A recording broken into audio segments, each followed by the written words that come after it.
की शुरुआत हुई है थोड़े से कमजोर विकेट पे हुई है। 1% से ज्यादा की कमजोरी के साथ सेंसेक्स और निफ्टी इस समय आपको कामकाज करते हुए नजर आएंगे। 122 अंक निफ्टी नीचे 10,260 के स्तरों पर।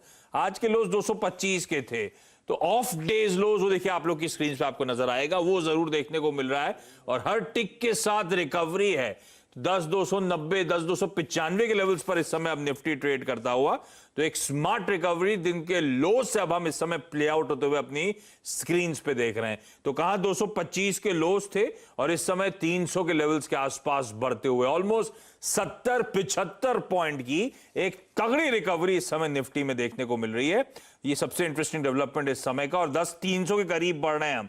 आज 10,325 के दिन के हाईज थे, तो नियर डेज हाईज। कुछ देर पहले अगर ये 5 मिनट पहले हेडलाइन होती तो मैं कह रहा था ऑफ हाईज थे, अब मैं कह रहा हूं नियर डेज हाईज इस समय भारतीय बाजार कामकाज कर रहे हैं। बड़ा स्ट्रॉन्ग मोमेंटम लो लेवल से इस समय आपकी स्क्रीन पर। कुछ देर पहले बैंक निफ्टी में तगड़ा अंडर परफॉर्मेंस था, अंडर परफॉर्मेंस अभी भी है, लेकिन 2% से ज्यादा की कमजोरी थी। 2 से 2.5% बैंक निफ्टी नीचे था, अब 1.5% नीचे है। तो दिन के लो से निफ्टी बैंक को जरा इंटरडे स्क्रीन पर लेकर आइएगा, उसमें एक रिमार्केबल रिकवरी इस समय प्ले आउट होती हुई 330 अंक। हालांकि निफ्टी बैंक अभी भी नीचे, पर लोअर लेवल से कुछ रिकवरी दिखाने की भारतीय बाजार इस समय आप लोग की स्क्रीन पे देखिए कोशिश करते हुए। खैर, जो वीकनेस आई थी उसके पीछे वजह थी कि ओवर द वीकेंड क्यूज जो हमने गैदर करे थे वो कमजोर थे।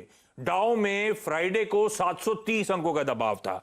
दुनिया भर में ये जो पैंडेमिक है, ये जो कोरोना वायरस है, इसके जो रीइमर्जेंस हो रहा है, जो इसके आंकड़े तूल पकड़ रहे हैं, उससे नर्वसनेस इक्विटी में क्रीप इन हो रही है। तो बेसिकली कहते हैं ना, वो रिस्क ऑफ ट्रेड है।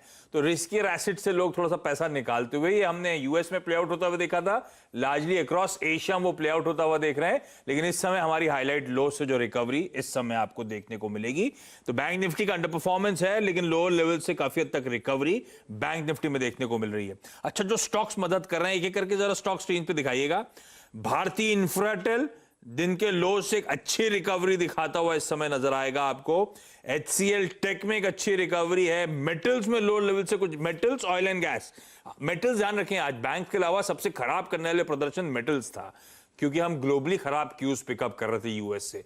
जब भी ग्लोबल क्यूज खराब होते हैं, सबसे पहला सेंटिमेंट बैरोमीटर मेटल बन जाता है, और मेटल्स में आज तगड़ा प्रेशर था। तो अब कुछ मेटल स्टॉक्स दिन के लो से रिकवर करते हुए इस समय नजर आ रहे हैं। ठीक है, वो स्टॉक्स आप लोग की स्क्रीन पर आएंगे, लेकिन एक काम करते हैं, सतपुते साहब से जान लेते हैं। तो क्यूज खराब थे, गैप डाउन हुआ, प्रेशर माउंट हुआ, इस समय लोअर लेवल से रिकवरी कुछ प्ले आउट होती हुई स्क्रीन पे। ऐसे में सतपुते साहब थोड़ा कंफ्यूज हूं मैं, जाना किस डायरेक्शन में, ट्रेड किस डायरेक्शन में लूं सर? गुड आफ्टरनून आशीष। आशीष देखिए, आपने बिल्कुल सही कहा। शो शुरू करते करते बाजार में एक रिकवरी आ गई, और निफ्टी और बैंक निफ्टी का थोड़ा सा जो स्ट्रक्चर है वो 15 मिनट कैंडल पे थोड़ा चेंज हुआ। देखिए, मुझे इन पर्टिकुलर लगता है आशीष, यहाँ पे प्रॉफिट बुकिंग होगी। ये एक व्यू था एक आधे घंटे पहले, क्योंकि मैंने प्योरली ट्रेडिंग के माइंडसेट से मैंने यहाँ पे सोचा था।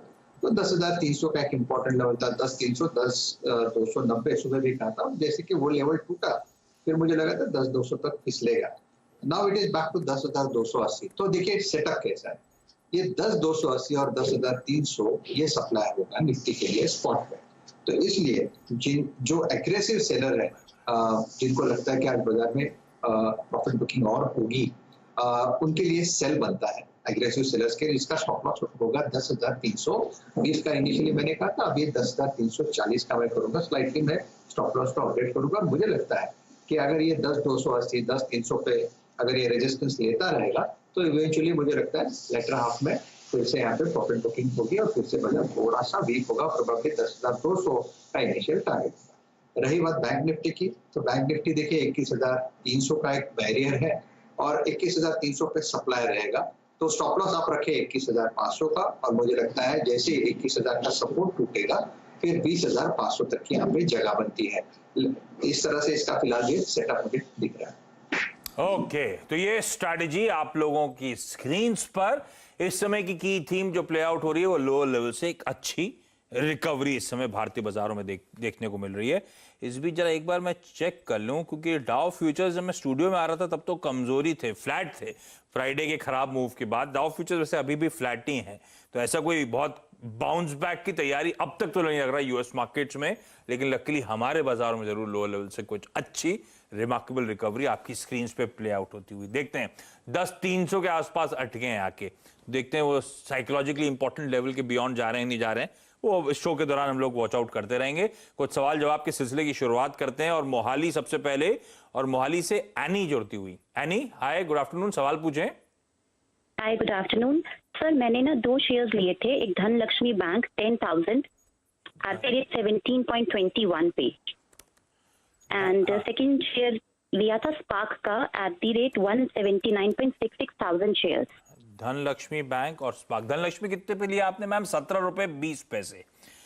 हाँ जी, 17 रुपए सर। हाँ, ठीक है। ये दोनों ट्रेडिंग के लिए लिए हैं मैम, या थोड़ा लंबी अवधि का मन है, रख सकते हैं? क्या मूड है?